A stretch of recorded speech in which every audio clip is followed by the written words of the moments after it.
Morning all! Just thought I'd show you quickly this Victorinox XLS MT on its own for a quick 5-minute review. It's a multifunction watch. It's got an analog and digital display. So it has the same movement as the old Breitling Aerospace. It's an ETA 988.333 for those of you who are really into those ETA calibers. So it's a huge watch. It's got a 45.5mm width across.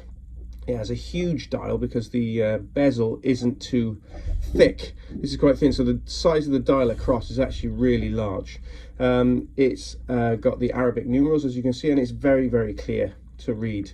So this movement has the old aerospace style. Everything is controlled by just the crown. So if you can see, we go through timer, second time zone, chronograph, which is, it's got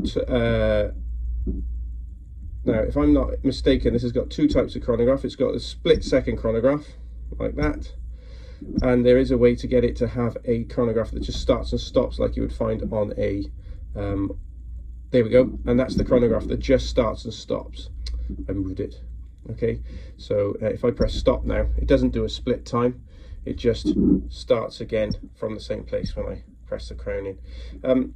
It has got a big and easy to use crown, and that's a big feature of this watch. Some of the aerospaces feel like they've got quite small crowns, they're a little bit fiddly. This one is quite big and easy to grip, and for setting the timer, for instance, if I go back to the timer, you have to actually pull the crown out, and this one's quite easy to get your finger under, pull it out, set the timer. It's a 24-hour timer, so set the timer, say 5 minutes, and then it starts to count down. Now, a good feature of this watch, which they took away with the Aerospace Advantage and the newer ETA caliber, is that when you stop the timer, this one will go back to 5 minutes.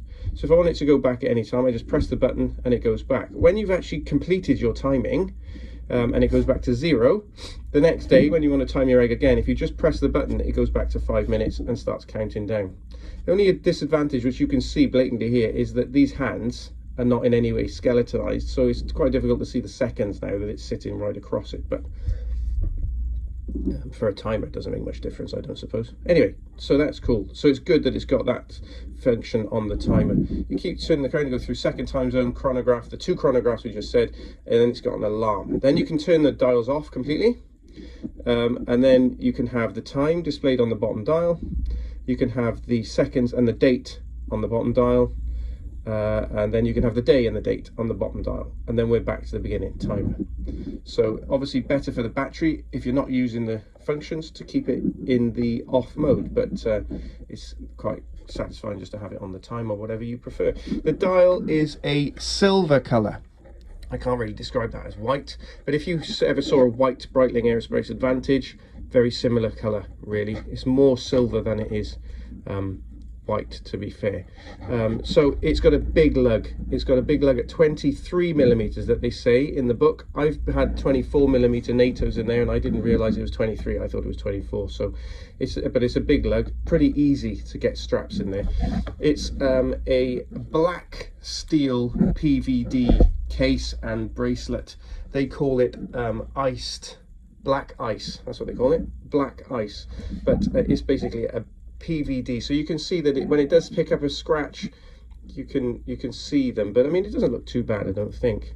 This is that 1x5 is probably the worst one, so that's kind of from normal daily use. I mean I haven't beaten it up, but I haven't babied it either.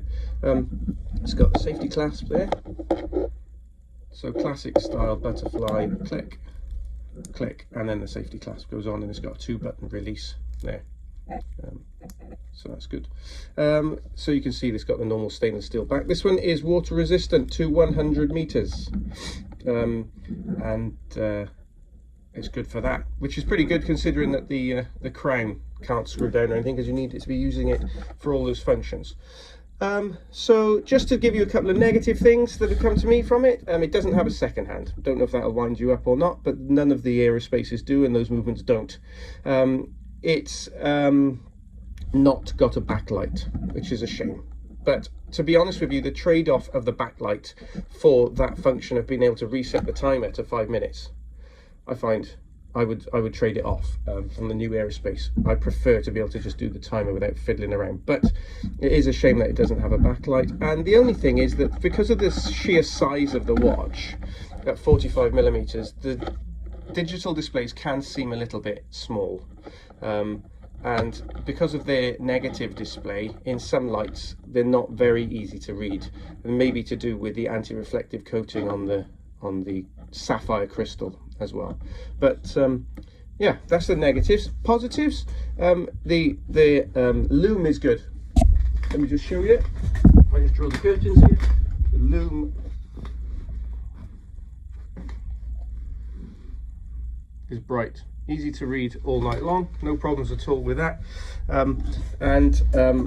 It's just got great wrist presence, really good wrist presence. So if I just show you it, I'll just wear it a couple of seconds, give me 1 sec to put it on, and then I'll give you a size comparison with a Rolex that you all know, and then I hope that's been of some use. So you can see it's big. My wrist's about 7.5 inches, just under, so it wears big, but not too big. I mean, it sits quite well.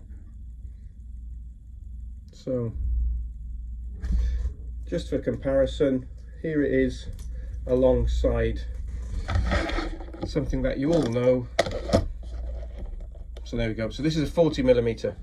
It's the 16622. So we have 40mm Rolex Yachtmaster, 45.5mm Victorinox XLS MT multifunction watch. I hope that's been of some use to you. Thanks very much for watching. Please like and subscribe.